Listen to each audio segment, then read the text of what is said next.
Hello, I'm at Vinopolis, where Wines of Turkey are hosting their seminar today, and Dr. Jose Vuillamo has just given a presentation on the DNA of some of the Turkish grape varieties. He's also discovered some of the parentage of more international varieties, such as Sangiovese. Can you tell us, first of all, about the parentage of Sangiovese? How did you discover that? Yes, that was a nice story. I was living and working in Italy at that time for almost 2 years, and while I was there I worked on the parentage of Sangiovese, and we were lucky enough to find both parents of Sangiovese. One of them is Ciliegiolo, which means small cherry. It is used for Chianti producing. It is blended with Sangiovese. That was not a big surprise. The other one was a very big surprise. It came from Naples area, and it was only 2 vines growing on the wall of a winery, and the name was Calabrese di Montenuovo, which means it could come from Calabria. So we went down to Calabria and we analyzed 180 varieties to check if this variety was there under another name. We didn't find it, but we found all his family there, brothers, sisters, uncles, cousins, and so on. So the second parent of Sangiovese is from Calabria.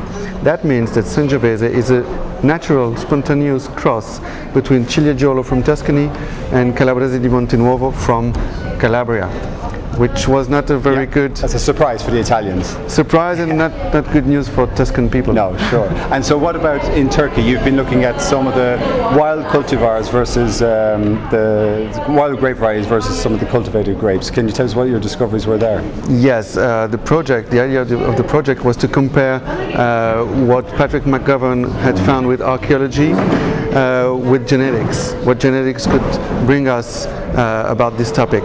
And we started a project comparing wild grapevines from Turkey, Armenia, Georgia to cultivated grapevines in the same countries. And the idea was to find, from a genetical point of view, which modern cultivars were closest, genetically speaking, to the wild grapevines. Yeah. And we found that wild cultivars from Armenia, Georgia were completely separated from wild grapevines. Same for Western Europe. And in southeastern Anatolia, in Turkey, the cultivated varieties were very close to wild grapevines. And this is kind of good evidence that domestication first took place in this area. So comparing with archaeology, linguistics, genetics, we can point out rather...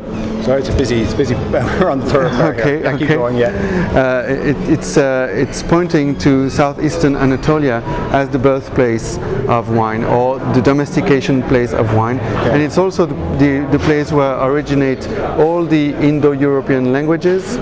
The oldest one is Hittite, an extinct language from Anatolia, from which almost all the languages spread out. And it's also the place where most of the founder crops of agriculture were domesticated. So it's a very important place. It's called the Fertile Crescent. It's ancient Mesopotamia. Yeah.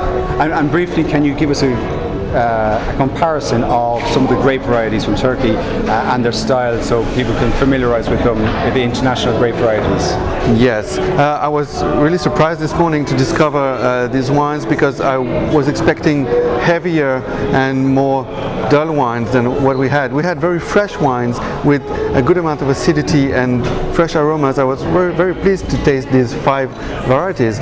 And the first one was Emir. It reminds me of Aligoté.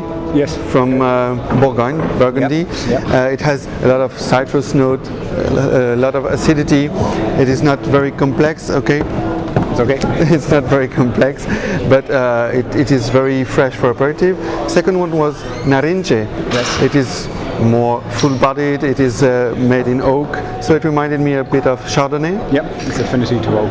Yeah, and then Kalecik Karası was the freshest one with a lighter color, not many tannins, very fruity. It reminded me of some Jura varieties like Trousseau or Pulsar. Yes, okay, good comparison. Very acidic. And then there was a Kuzguzu, which has a round mouth, soft tannins, a lot of glycerol for the structure, and it reminded me either of Gamay or Pinot style of wine. Soft, yeah, very soft. And the last one was Boğazkere, and Boğazkere has very strong tannins.